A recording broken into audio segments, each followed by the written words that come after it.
Chapter 4. That game of chess was about 5 years ago. Of course, I've played chess with Louis once a week since then. I'll have a game with him tomorrow. But I've described that game of chess because I remember it in detail. At that time my game with Polly was beginning to go wrong. This didn't happen suddenly. Oh, number. It happened slowly, very slowly.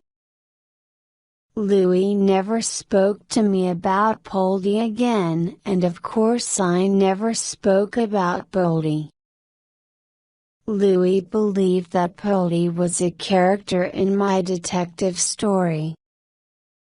He doesn't know that Polly really exists. Polly doesn't exist only in my mind or in my imagination, but he exists in the real world. He lives in my room. Sometimes I don't think of it as my room, but as Polly's room. I nearly forgot to be careful that night with Louis. I talked about Polly and that was wrong. I know that Polly heard me. The loud knock from upstairs was a message. Of course, Louis didn't hear it because it was a message for me. Polly was saying, "Be quiet, William. This is our secret, remember? So I've been very careful since then.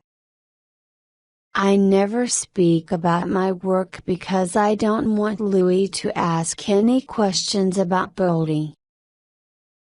Things began to go wrong and this happened little by little.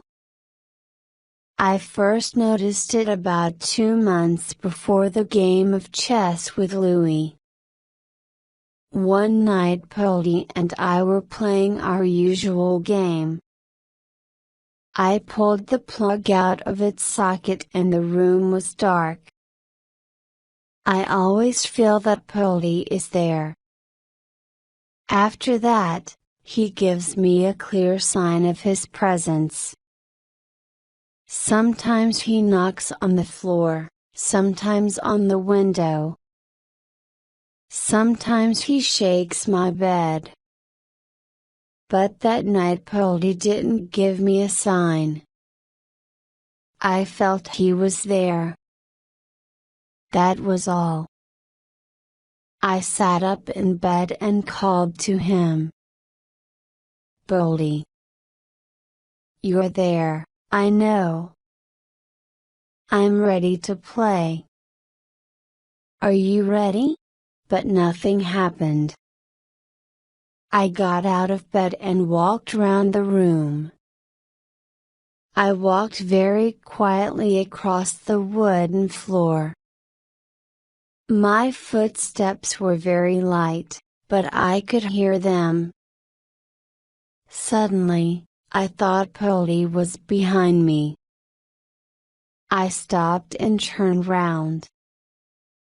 Of course, I didn't see anything. I walked up and down the room and stopped suddenly a number of times. Polly was following me. I stood and listened. Then I heard a soft knock on the floor. It was right behind me. It got louder and louder. I turned round and it stopped. I was angry. "What are you doing, Polly?" I asked. "You're not playing the game. Are you going to play the game or aren't you?" "Very well," I said. "I'm going to punish you. I'm going back to bed. I'm going to put the plug in and send you away." I'm going to punish you. I climbed back into bed. I'll try again, I said. Do you want to play or not? Again, nothing happened. I'll count up to 3, I said. I counted slowly. 1, 2, 3. I reached over the side of the bed and touched the floor with my hand. I found the cord, but suddenly the cord began to move through my hand. I held it and pulled, but Poldy pulled too. I pulled with one hand and I tried to find the plug with the other. I was nearly on the floor now. I found the plug and pushed it in. The light came on and Poldy wasn't there. I switched off the light from the switch, but lay awake for a long time. My heart was going wildly. That's funny, I thought. Why doesn't he play? He's like a little boy. Perhaps he wants to change the rules. He's playing jokes, but in my heart I knew Poldy wasn't playing jokes. I then made my third important discovery. Something was wrong with our game. After that, it was never the same again. The next night I was afraid. This was the first time that I felt fear in my games with Poldy. I couldn't pull the plug out. I lay in bed for a long time with the light on. I was really afraid. At last I was ready. What's going to happen, I thought, when I pulled the plug out? But Poldy didn't play any jokes. We played our usual happy game. I enjoyed it and Poldy enjoyed it. For many nights after that, we played our game. Well, perhaps I've made a mistake, I thought. Nothing has changed. Poldy was only playing jokes that night. But I was wrong. I had a very bad night before my game of chess with Louie, the game that I've already described. There was a full moon that night, so I didn't close the curtains. I always close the curtains, but not this time. The room was full of light. My light was on when I got into bed. After a short time, I pulled the plug out. I was ready to begin the game. But nothing happened. Poldy gave no sign. He was there, of course. I sat in bed and waited. I could see the full moon through my window. There were dark shadows on the floor. There were shadows on the walls. I could hear a cat outside. It was crying like a baby. I don't like that noise. I got up and opened the window. SSSHH! I cried. The cat stopped. Then it started again. SSSHH! I cried again. I saw the cat, a fat black one. It ran across the garden. Good, I thought. I went back to bed. Are we going to play or aren't we? I asked. I could see the room clearly. I could see the chair with my clothes on it. I could see the big wardrobe in the corner of the room. I looked at the wardrobe. I looked at it for a long time. Suddenly, the wardrobe door began to open very quietly. Just a little at first. Then more and more. Soon it was wide open. I keep my clothes in the wardrobe. I haven't got many clothes because I don't need them. There are a few shirts, 2 pairs of trousers, 2 suits and an old coat.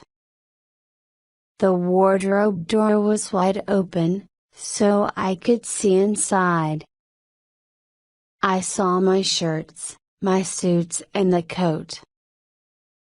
Then my coat began to move. It stepped outside the wardrobe. It stood in front of the wardrobe door. Polly, I said slowly. Polly, or the coat, didn't listen to me. It stood there like a person without a head or legs or hands. Then it began to walk towards me. After a few slow steps, it put up an arm and shook it at me. I was angry with Polly. I've had enough of your silly jokes, I cried. I'm going to punish you. I'm going to send you away. If you won't play, then I must punish you. I reached over the side of the bed and picked up the plug. It was easy to find in the moonlight. See? I asked and held up the plug. I'm going to put it in the socket now and you're going to go away. The coat moved suddenly towards me. An arm reached for the plug and took it from my hands. The cord went through my fingers and the light fell onto the floor. I got up angrily. The coat dropped the plug and went back into the wardrobe quickly. The wardrobe door shut with a loud noise. I picked up the light and put it back onto the bedside table. Then I went towards the wardrobe. I opened it a little. I put my hand inside and felt the clothes. My coat was in its place. I could feel it. It was soft and empty. I pulled the wardrobe door open and looked inside. It was empty, quite empty, there was no sign of Polly. I see, I said. You want me to close the curtains before we play. I went to the window and looked out. The black cat was there again. It was still crying like a baby. I shouted, but it didn't stop. I put my hand on the curtain, and then I noticed something. Someone was standing behind the curtain. I could clearly see the shape of a person behind the curtain. I tried to close it, but I couldn't. The person didn't let me. Oh! I shouted angrily. This is stupid. I went back to bed and the curtain moved across the window. Now the room was in complete darkness. So you want to play now, I said. There was no answer, of course, just the sound of the cat outside the window. I reached for the plug on the floor, found it and put it in the socket. The light came on. Polly wasn't there. Again, I lay awake for a long time. That was a bad game, I thought, a very bad game. While I lay there, I could hear my heart. It was going wildly. And I could hear the cat outside. It never stopped. It cried like a baby all night. Chapter 5. In the past 5 years, until the present time, I've continued to play games with Boldy. We've played every night. We've played good games and bad games. I've already described the good games. They're very simple and always fun. I'm happy when I'm playing good games.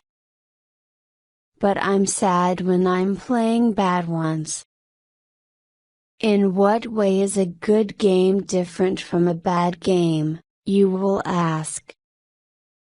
Well, I've already described a few bad games. Perhaps you've noticed that in a bad game there are no rules. Anything can happen. And another thing, when I'm playing a good game, I'm never afraid. But when I'm playing a bad game, my heart is full of fear. The bad games are like an evil message. I want to describe some of the games in the past 5 years. At the beginning, at the time of that game of chess with Louie, we didn't play many bad games. But after a time we played a good game one night and a bad game the next night. This was true until 2 years ago. And this is when I began to worry. Worry and fear were always present in my life. Why did Poldy begin to play bad games?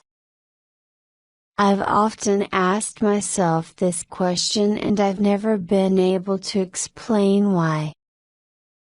I've thought of many different reasons. Perhaps you can think of a few reasons. But it isn't easy to be sure. At first I thought Poldy was jealous. Perhaps he was jealous when I won a game. So I decided to lose for a time. But he still wanted to play bad games. Perhaps Poldy wanted to punish me. Why did he want to do that? I thought about this a lot. Perhaps Poldy was angry because I told Louie about him. But I didn't tell Louie anything. Louie thinks Poldy is a character in one of my detective stories. He doesn't know he's a ghost, a poltergeist. And the bad games began a long time before I said anything to Louie. Who is Poldy? I've often thought about this too. If I learn the answer to this question, perhaps I'll have the answer to my first question, why does he want to play bad games? But I can't find the answer. I've often asked myself, is Poldy the ghost of my dead wife? Is Poldy really Julie? I think the answer to this question is, number Poldy has never given me any sign. For example, there's a photo of Julie on my bedroom wall. Poldy has never shaken it or moved it. I've kept one of Julie's dresses. It's a beautiful party dress. It's in my wardrobe. Poldy has never touched it. He's often taken my clothes out of the wardrobe. If Poldy is Julie, he, or she, can easily give me a sign. Julie loved me and I loved her. So I don't think Poldy is Julie. But I'm not really sure. Is Poldy just part of my imagination? No, 1,000 times number. Why? Because all these things really happen. I don't imagine them. They are facts. Poldy exists. Little by little, Poldy and I played more and more bad games. Then I began to worry. I only wanted to play good games. How could I escape bad ones? I tried to escape them in a number of ways. I'll describe some of these ways to you. I always know when we're going to play a bad game. I can feel evil in the air before the game begins. Then there's one thing that I always try to do. I try to pull the plug out and put it back immediately. In this way, Poldy doesn't have time to play. He goes away when the plug goes back in. Poldy was surprised when I first did this. It worked very well. But now he stops me. He knows when I'm going to try. Here's another way I've tried to escape bad games. Remember, Poldy only haunts my bedroom. He never haunts another part of the house. I've tried to sleep in other rooms in my house. But I can't escape a bad game like that. One night I slept in my study. I had a strange dream. I dreamt that I was sleeping in my study. In my dream, I got up and went to my bedroom. I sat in my own bed and read a book with the light on. In my dream, I pulled the plug out, and then, suddenly, I woke up. I wasn't in my study when I woke up, but in my bedroom. I was reaching over the side of the bed. The plug was in my hand. I walked to my bedroom in my sleep. Poldy did this. He pulled me back to the bedroom through my dream. I tried another thing. I tried not to play the game. One night I sat in bed with the light on. Then I turned the light off from the switch. Of course, this is always the rule. Poldy didn't appear. I went to sleep easily. But during the night I suddenly woke up and switched on the light. I don't know why. I had to. Then I pulled the plug out and the game began. This happened a number of times. You will ask me, why don't you sell your house and go away? I've asked myself this question too. The fact is, I can't. I've often thought about it, but I can't do it. I've tried another thing. I've left my house at night and gone to a hotel. But when I do this, I can't sleep. I always leave the hotel during the night. I pay the bill at 3 or 4 o'clock in the morning and go home. It isn't easy to leave a hotel at 4 in the morning. Try it and see. After that, I go to bed and play a game with Boldy. So, you see, I can never escape a game. Poldy always finds a way to bring me back to my bedroom.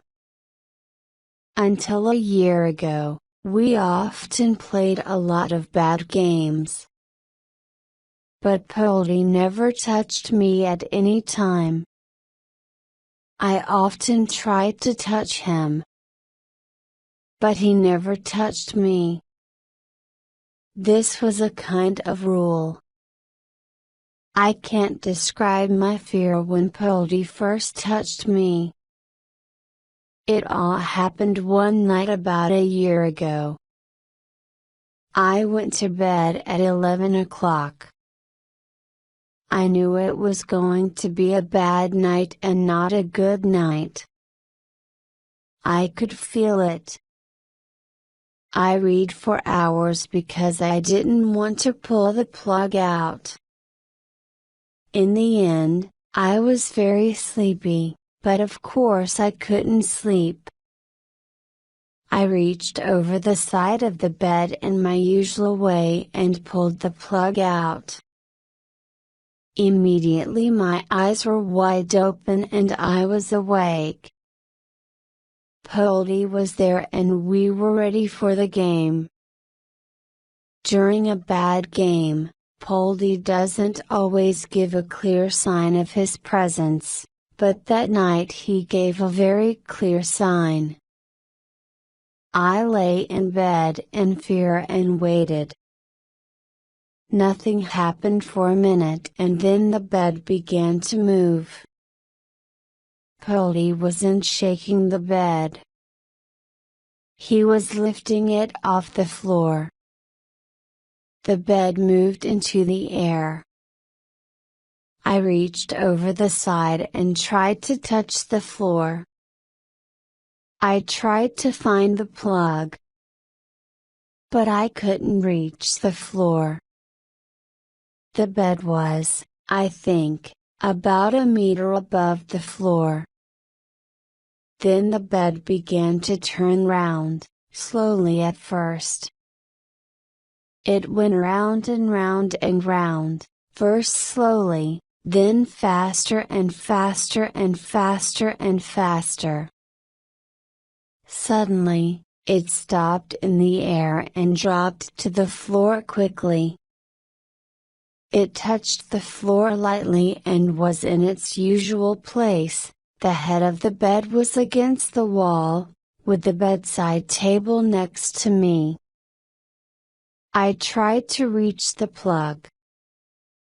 I touched the floor with my fingers and found it. I tried to put it back and then Poldy hit my hand sharply. I dropped the plug in fear. For the first time, he touched me, and he hit me. I lay back in bed. The room was quiet. The bed didn't move. Then I felt something above my head. It was like a bird.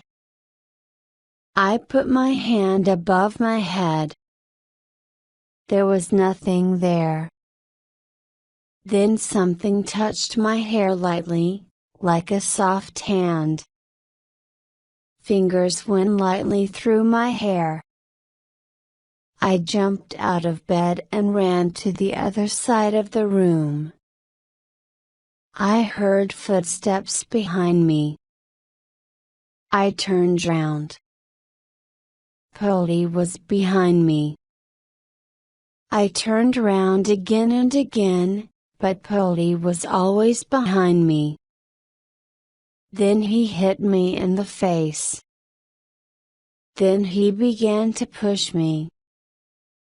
He gave me a little push at first. He pushed my face softly. After that, he began to push my arms and legs very hard. I kicked and shouted, but I couldn't stop him. I jumped back into bed and you will never believe it, Polly bit my face very hard. I cried out in pain. I reached over the side of the bed and touched the floor. I touched it wildly to find the plug. At last, the plug was in my hand. I tried to find the socket. I touched the wall with my fingers, but in my fear I couldn't find it. Please. Please. I shouted. Where is it? Where's the socket? Someone or something tried to pull the plug out of my hand. But in my fear I was strong, stronger than Polly. I pushed the plug in hard. The light came on, and suddenly, I was alone. Ah! I cried. My heart went wildly and my body shook in fear. That was a very bad night. It was the first time that Polly ever touched me. After that, he often touched me. Sometimes he touched softly with his fingers, sometimes he pushed me, hit me or kicked me. It wasn't just a bad game now. It was a dangerous game. We began to play more and more bad games. I've already told you that. But the number of bad games and good games was the same. That was true a year ago. But after Polly touched me the first time, something changed. We never played another good game. During the past year we've played only bad games every night. All our games are bad, but they're not all the same. Some are just bad, others are very, very bad and very dangerous. Polly has become completely evil. He only shows me the evil side of his character. My bedroom is an evil place. It's evil in the daytime. It's evil when Polly isn't there. It's evil all the time. What can I do? I don't know. I just don't know. Until a month ago, I was alright during the day. I went to my study every day and wrote. This took my mind off Polly. I thought of new adventures for Filbert Wiley and I enjoyed doing this. But during the past month I haven't been able to work. I still come to my study every day, but I sit at my desk and look out of the window. I don't write anything. I sleep very little. I eat very little. I'm thin and weak. But today I'm writing. I'm writing these words. I'm writing quickly before it's too late. I have to write the story of my life with Polly before it's too late. You will ask, why don't you tell Louie about this? Louie still comes on Wednesdays and we still play chess. I never play chess well now and he always wins. I'm always tired and worried. What's the matter with you, William? Louie asked last week. I can't understand. You're ill. You must see a doctor. I'm worried about you. If you don't call a doctor, I'll call one. Of course, Louie mustn't call a doctor. Listen, I said. I know I'm not very well. But I'll be better soon. I'm writing a very strange story about Filbert Wiley. I'll be better when I finish the story. I know I will. So please don't call a doctor. Do you promise? All right, William, Louie said. I promise. Louie is a good friend. I know he'll keep his promise. Have I tried to tell Louie about Polly? Yes, I have. Many times. But every time I try, I can't speak. I've tried to ask Louie to stay in the house with me for a night, but again, I can't. When I try to open my mouth, I can't. Then I always hear that knock, knock from the room above. I always hear a message from Polly. The words "it's our secret" come into my head. Perhaps a real voice speaks these words. Perhaps it's Polly's voice. It speaks kindly, but there's always a message in the voice. One Wednesday about 2 months ago, I was playing chess with Louie. I was very tired after a very bad night. I tried to play chess and I didn't think of Polly, but Louie suddenly remembered the name Polly and spoke to me during the game. William, Louie said. I was in a bookshop the other day and I was looking at your books, the Filbert Wiley stories. I remember once, about 5 years ago, you spoke to me about a new character. You called this character Polly. I've never forgotten his name because it's a strange name. I don't like the name, but I've always remembered it. I bought all your books from the last 5 years and took them home. I read them all and enjoyed them, but I didn't find this character Polly in any of them. My face was white. Polly was knocking hard on the floor of the room above. I could hear it, but Louie couldn't. In the end I said, "Yes, Louie." I didn't use that character in my story. I changed the story. Why? Louie asked. I remember he was an interesting character, good and evil at the same time. No. I shouted. He's evil, evil, only evil. The knock on the floor above was louder and louder. It was like a wild dance. I heard the message and stopped shouting.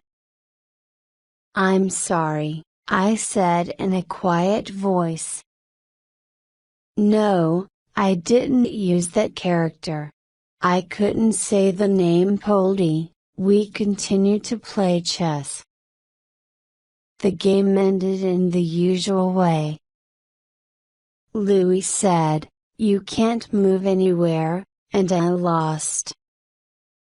Louis said good night and left. That night Poldy really punished me. He pushed me, kicked me and hit me. The funny thing is, you can never see any signs of this punishment on my body. I'm often in great pain, but it never shows on my body. Then I made my fourth important discovery: Poldy didn't like Louis. He didn't want him to come to my house. He wanted to be alone with me all the time. The games on Tuesday nights, the nights before Louis came, were always very, very bad. I don't enjoy Tuesday evenings now. I'm afraid of Tuesday nights. And it's Tuesday today. Chapter 6. I want to tell you about last night in detail because we've never played a dangerous game like that before. I shake when I think of it. I'm shaking at this minute while I'm writing these words. But I'll begin at the beginning. Yesterday I sat in my study all day. Of course, I didn't write a word. I didn't try to write anything. Filbert Wiley doesn't interest me. His adventures mean nothing to me. So how did I spend the day? I looked out of the window all day. It's winter now, but it isn't very cold. Yesterday the sky was clear. The sun shone in a blue sky. I looked down at my garden. It was quiet and empty. The grass was wet. The trees were brown. Nothing happened all day. I saw only one sign of life. A fat black cat walked across the grass. It stood under my bedroom window and looked up at it for a long time. Then it went away very slowly. I remember that cat very well. I saw it once before. I heard it in my garden years ago, when my game with Poldy began to go wrong. The cat didn't worry me now. It wasn't important. My only worry was Poldy. Perhaps you're thinking, there's no need to worry. You can go away forever. You don't have to play games with a ghost. But I want to play. This game is part of my way of life. It's forever in my mind. So I must stay here to the end. I know you want to hear about last night. But you must give me time. I need time to get everything in order. Very many things happened and I want to remember them all. The sky stayed clear at night. There was a full moon. It was like a night that I've already described in this story. I was glad there was a full moon. My room was full of light. I didn't close my curtains before I went to bed. I had the moon for company. Perhaps it was midnight when I pulled the plug out. The game began immediately. Poldy surprised me at the beginning of the game. He didn't begin with a bad game but a good one. I couldn't believe it. It was a very long time since our last good game. I was almost happy while we played. I didn't realize that this was a joke, an evil joke. At the beginning of the good game, Poldy gave a clear sign of his presence. I heard a knock at the other side of the room. Then he began to walk towards my bed while I tried to find the plug. He reached my bed. Then he shook it before I put the plug in. He won. So we began again. I usually want him to win the good games. But last night he really won. He was quicker than I was. This didn't worry me. But then something happened very suddenly and the good game stopped. My room suddenly became cold, very, very cold. I don't know why. My house is always warm. I began to shake. I hate the cold. It was at this minute that the good game stopped. I could suddenly feel evil in the air. I wanted to be warm, so I covered my head with the bedclothes. I waited. A hand pulled the bedclothes off my bed very quickly. I sat up and watched. My bedclothes flew across the room and dropped onto the floor. I ran after them. But when I tried to reach them, they moved away from me. I think Poldy was saying, "Catch me if you can." I understood he wanted to play Find Me with me. "Very well," I said loudly. "We'll play Find Me, but please give me my bedclothes." The bedclothes flew onto my bed. "Good," I said. "Now I'll count up to 10 and you can hide." I turned my head towards the wall and began to count, 1, 2, 3. I was counting very slowly. While I was counting, I heard footsteps behind me. I heard all kinds of little noises. Then the room was quiet. I turned round. Of course, the room was empty. Poldy was hiding. But where was he? You can't hide in many places in my room.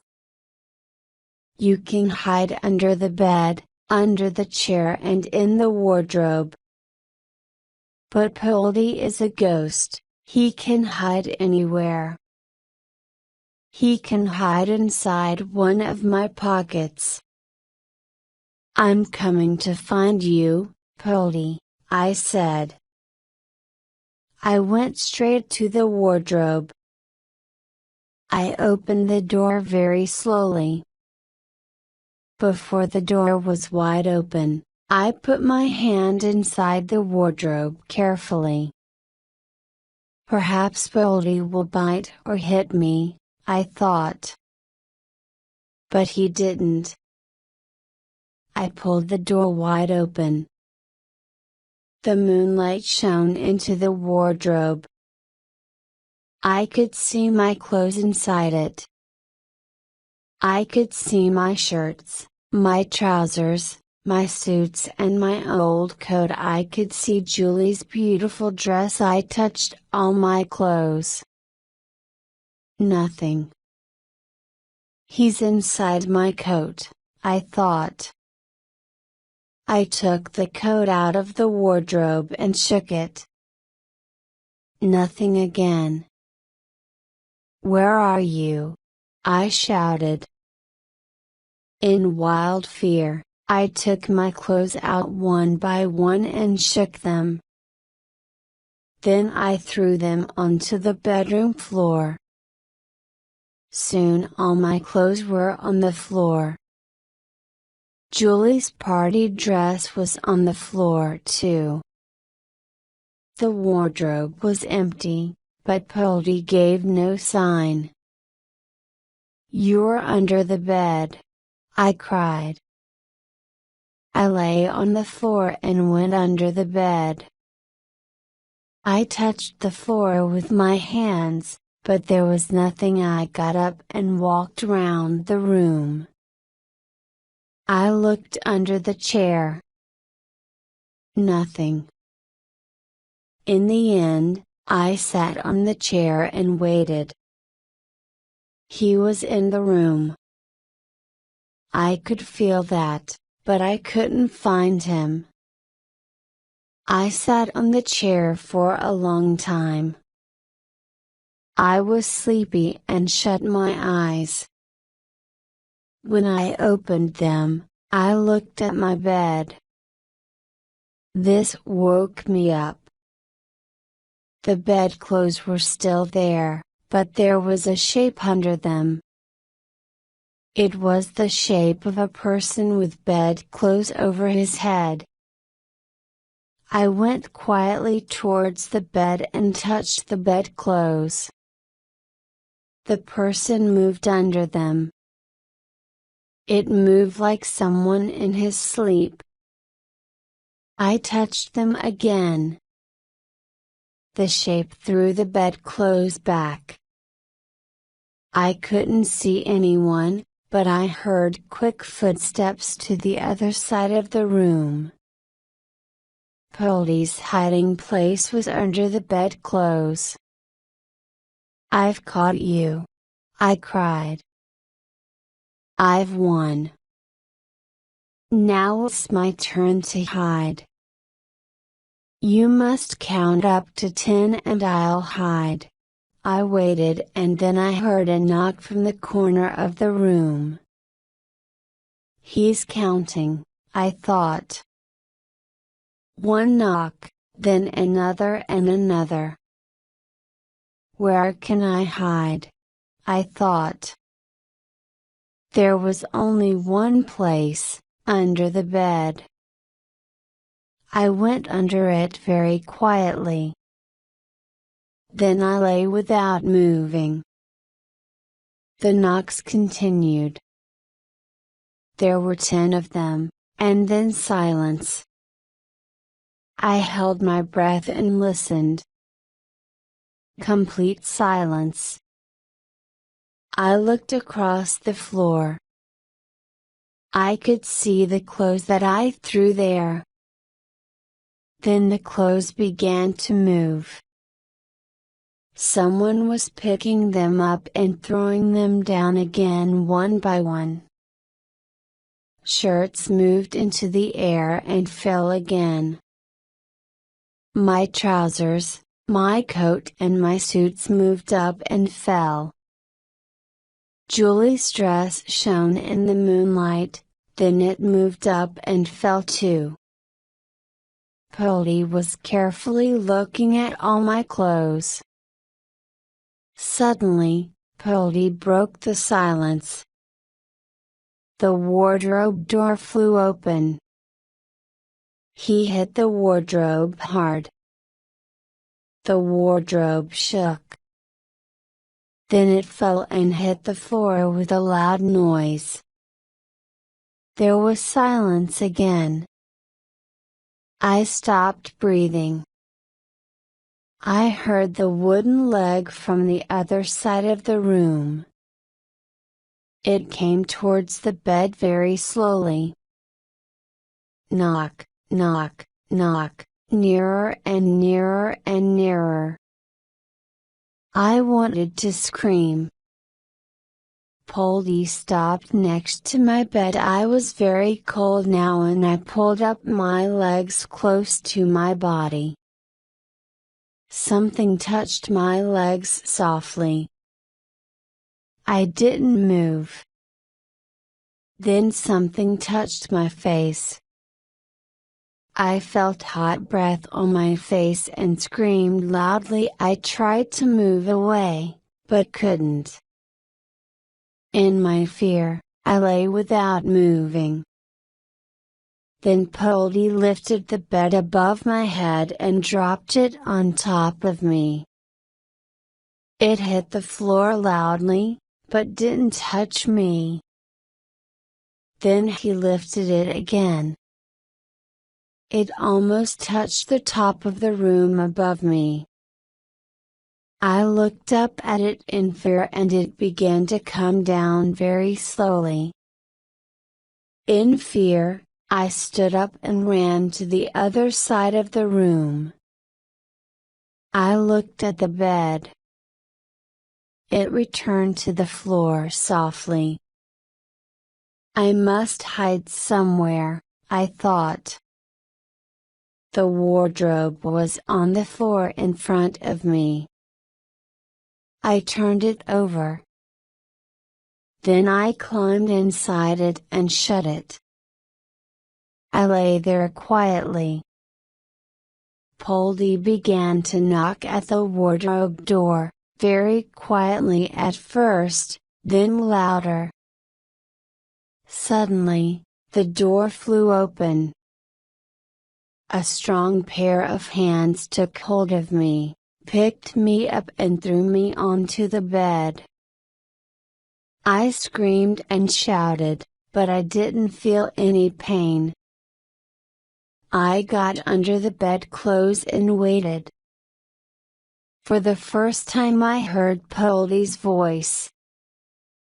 I heard a long evil laugh.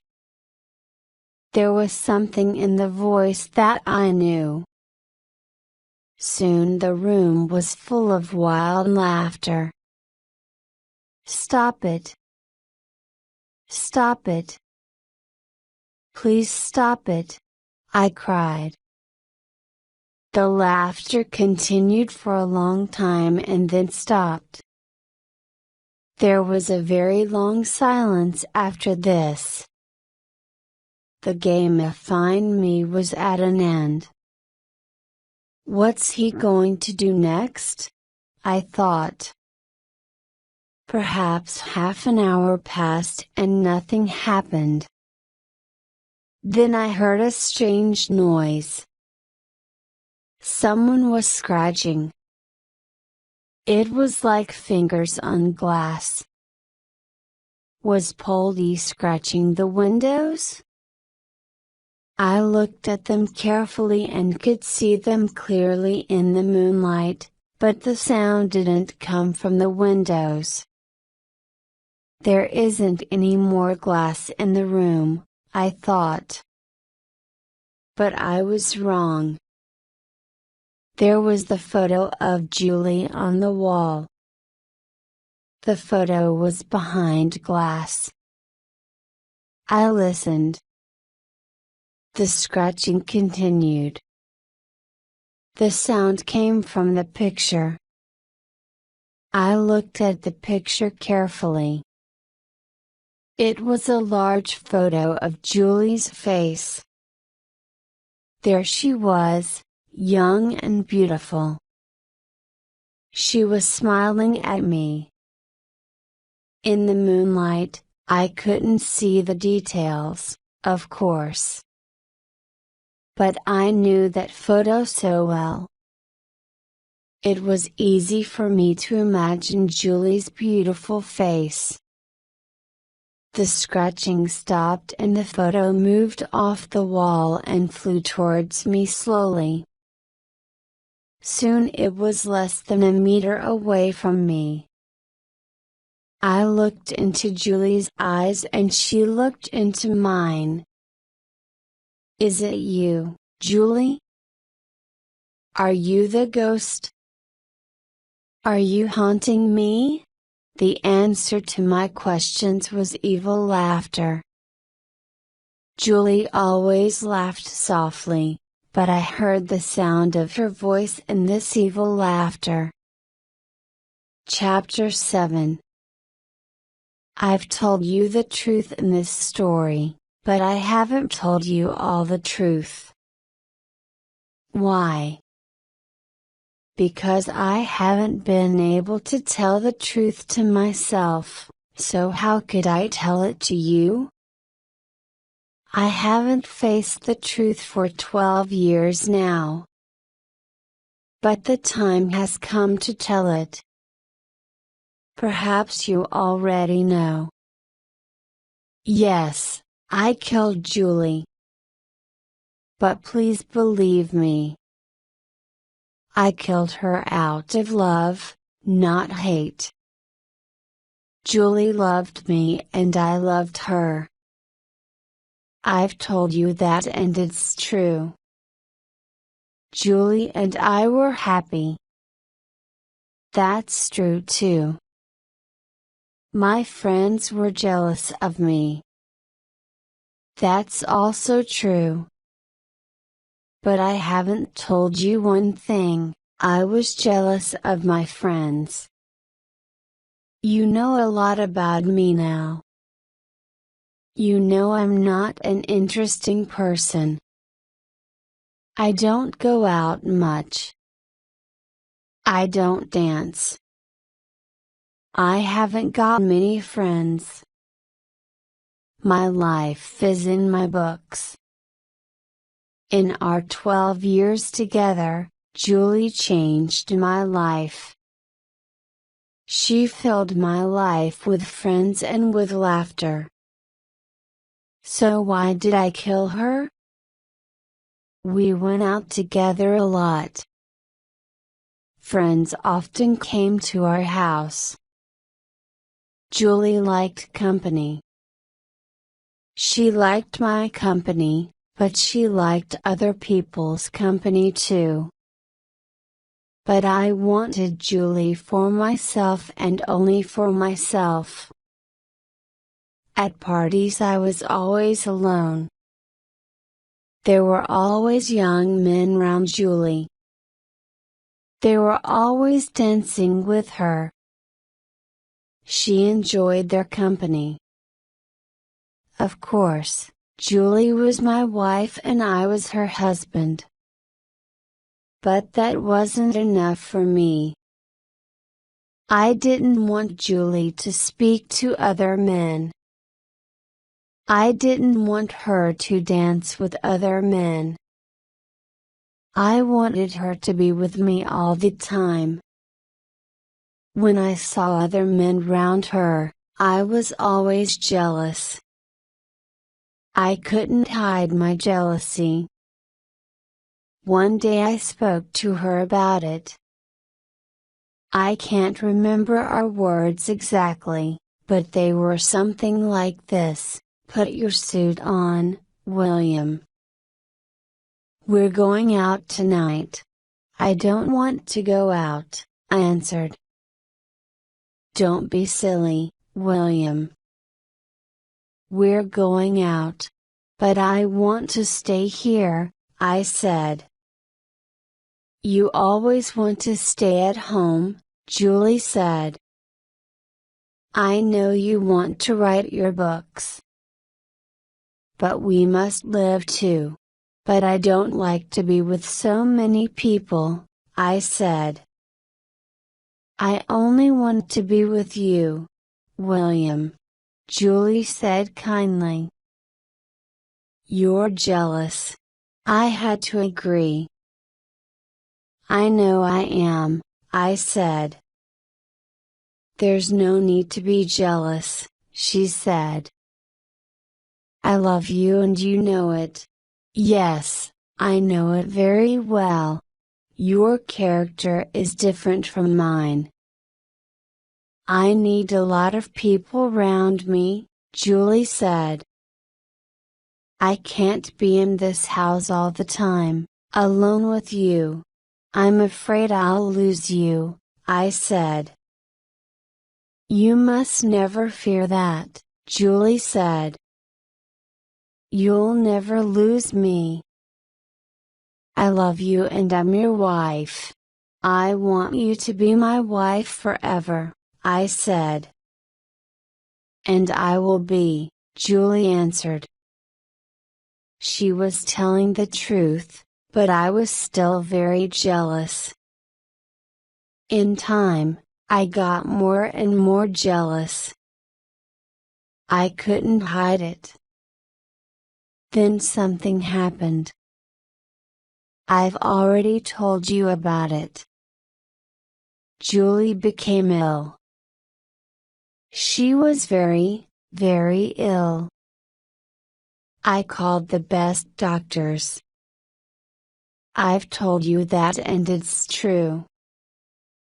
Your wife is very ill, one of them said to me. She has a weak heart. She must be careful. People with weak hearts sometimes die very suddenly. I was afraid to lose Julie. I wanted her to live. But I wanted her to be mine forever. Then an evil idea came into my mind. I thought, I can kill Julie and she'll be mine. After that, I'll never go out and she'll always be with me. I thought about this idea a lot. I knew I had to kill her. That's why I've never looked for another wife since Julie. She's with me all the time, I have her pictures and I have my memories of her. I'm not jealous now because I don't need to be jealous. One night she lay next to me. She was very ill and was breathing softly. She was awake and I spoke to her. Julie, I said softly. I want you to be mine forever. You love me and I love you. That's the secret of our happiness. Yes, that's our secret, she answered softly. You'll always stay with me in this house, I said. Yes, she answered. Then, very softly, I put my pillow over her face and held it there. I held it there for a long time. She tried to move away, but she couldn't. She was very weak. I could hear her cries, but I didn't take the pillow away. At last, her heart stopped. She was dead. That's our secret, I said, when she died. Now you're mine forever. I phoned the doctor immediately. Julie isn't breathing very well, I told him. The doctor arrived quickly, but of course, Julie was dead. I'm sorry to say this, Mr. Harris, he said, but your wife is dead. Her heart stopped. She died a short time ago. Perhaps she died in her sleep. I cried a lot, but in my heart I was glad. I was glad because Julie was mine forever. Today it's Tuesday, January 25th. I killed my dearest Julie 12 years ago today, on January 25, 1988.